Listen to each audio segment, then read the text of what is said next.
నమస్తే, welcome to our channel. నేను మీ పద్మావతి. ఈ రోజు మనతో పాటు ప్రముఖ ఆధ్యాత్మికవేత్త మరియు శ్రీచక్ర ఉపాసకులు మనకంట శర్మ గారు ఉన్నారు.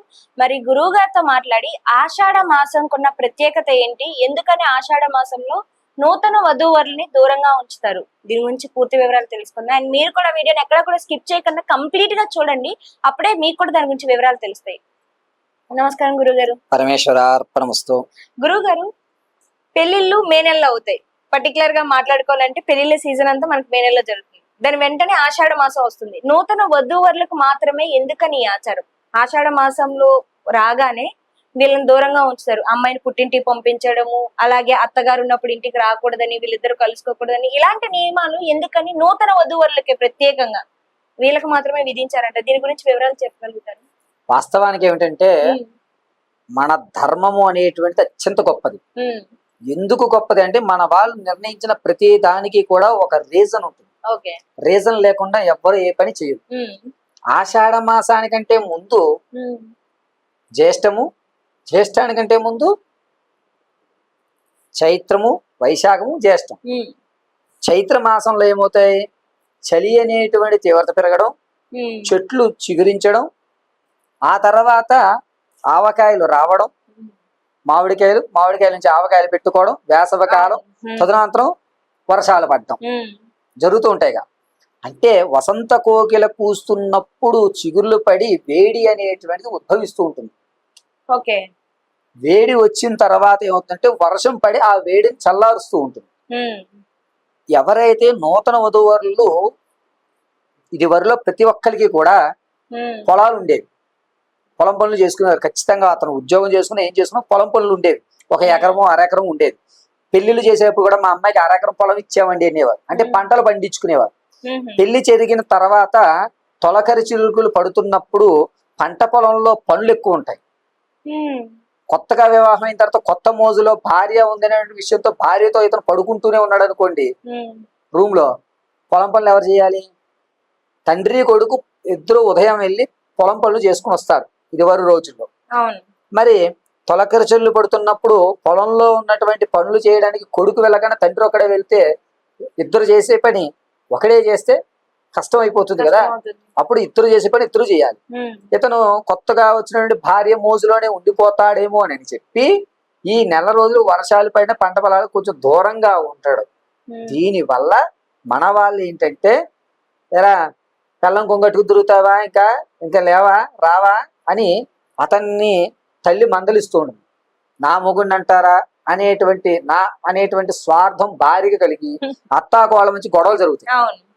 ఈ అత్తాకోళ్ళ మధ్య గొడవలు జరగకుండా ఉండాలంటే వీరిద్దరిని కూడా కొన్ని రోజులు, అంటే కొత్తగా వివాహం అయిన తర్వాత కొన్ని రోజులు పెడమొహం కొంచెం దూరం పెట్టుకుంటే ప్రేమ కూడా పెరుగుతుంది.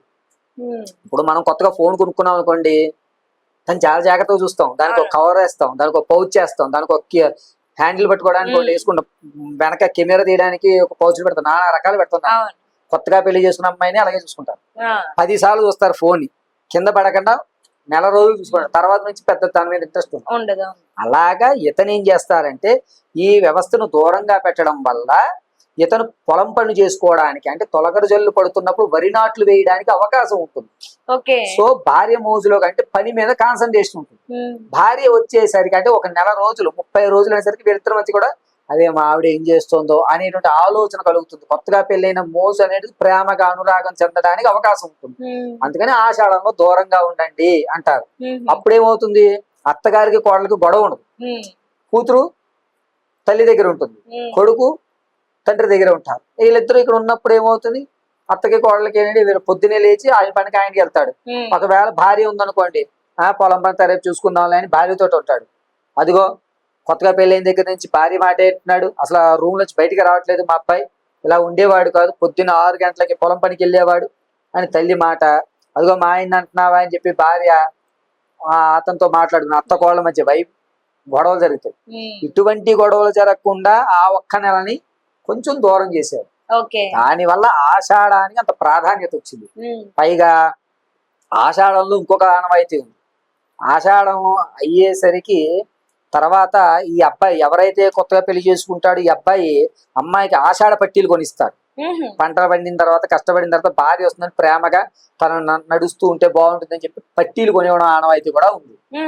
ఈలోగా ఈ అమ్మాయి ఇంటి దగ్గర ఏం చేస్తుంది, గోరింటాకు పెట్టుకుంటుంది. అవును. తర్వాత నేను మా ఆయన దగ్గరికి వెళ్తాను కదా ఉండాలి అని చెప్పి గోరింటాకు పెట్టుకుని భర్తకి ఇబ్బంది కలగకుండా రమణీయంగా కనబడటానికి తను గోరింటాకు పెట్టుకుని రెడీ అయ్యాడు. ఇతను ఏం చేశాడంటే, నెల రోజులు లేదు ప్రేమగా ఉంది, నేను తన యొక్క ప్రేమను వ్యక్తం చేసుకోవడానికి ఇదివరకుల్లో ఏంటంటే గిఫ్ట్లు గోపెళ్ళు ఉండేవి కాదు, ఆషాఢ పట్టీలు అనేటువంటి వచ్చాయి. ఆషాఢ పట్టీలు ఖచ్చితంగా ఇచ్చుకుంటారండి, ఇలా ఆషాఢ పట్టీలు ఇవ్వాలి. ఓకే, సో ఆషాఢ మాసంలో అందుకని దూరం పెడతారని అంటారు, కోసం తొలకరి కోసం. ఓకే, ఇంతే కాకుండా శాస్త్రం ప్రకారం ఇంకేమైనా నియమం ఉందంటారంటే ఆషాఢ మాసంలో ఖచ్చితంగా ఈ నియమాలు పాటించాలి, ఇలాంటివి ఏమైనా ఉన్నాయంటారా? ఆషాఢ మాసంలో నియమం ఏంటంటే ఖచ్చితంగా అత్తగారి దగ్గర కోడలు అల్లుడు ఉండకూడదు. వీళ్ళిద్దరి మధ్య ఏంటంటే వైరం అనేటువంటిది ఏర్పడటానికి ఎక్కువ అవకాశాలు ఉంటాయి. కాబట్టి ఆ ఒక్క నెల కొత్తగా వివాహమైన వాళ్ళని ఇటు ఆషాఢంలో ఇక్కడ తీసుకొచ్చి ఇక్కడ పెట్టేయండి, అటు అబ్బాయిని పెట్టడం వల్ల అతను పని చేసుకుంటాడు, ప్రేమ కూడా పెరుగుతుంది. ఇప్పుడు రావణాసురుడి దగ్గర సీత ఉన్నప్పుడు రాముడికి సీత మీద ప్రేమ పెరిగిందా తగ్గిందా? పెరిగింది.